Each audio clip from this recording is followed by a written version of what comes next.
ચાલુ કરવું છે સર, આખો મામલો શું?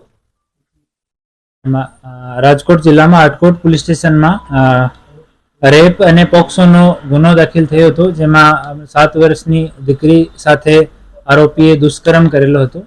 આજ નામદાર કોર્ટ સમક્ષ આરોપીને રજૂ કરતા 5 દિવસની પોલીસ કસ્ટડી નામદાર કોર્ટે રજૂ કરી હતી.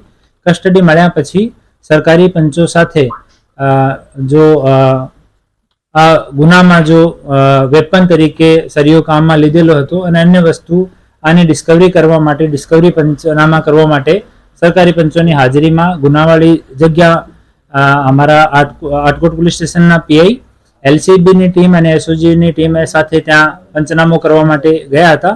પંચનામો પૂરો થયા પછી ત્યાં જ પૂરો થતા જ્યારે પરત આવતા હતા ત્યારે આરોપીએ ભાગવાના ઈરાદાથી પોલીસ ઉપર જાનલેવા હુમલો કર્યો. ત્યાંથી એક લોખંડનો ધારિયાથી અમારી પોલીસ ઉપર હુમલો કરવામાં આવ્યો અને અમારો એક પોલીસ હેડ કોન્સ્ટેબલ જો એલસીબીમાં ફરજ બજાવે છે, ધર્મેશભાઈ બાવલિયા, એના ઉપર 2 વખત ધારિયાથી હુમલો કરવામાં આવ્યો, જેથી ધર્મેશના હાથ ઉપર અને ચેસ્ટ ઉપર ઈજા થઈ છે.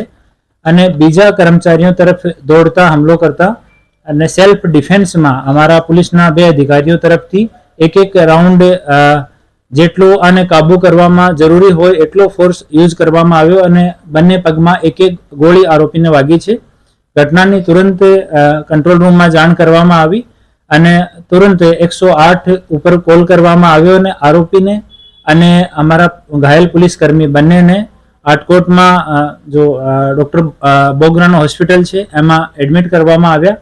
ત્યાં પ્રારંભિક સારવાર થઈ છે. એના પછી આરોપીને અને અમારા ઘાયલ પોલીસ કર્મી બંનેને રાજકોટ સિવિલ હોસ્પિટલ ખાતે રેફર કરવામાં આવે છે અને હવે બંને ઓન ધ વે છે.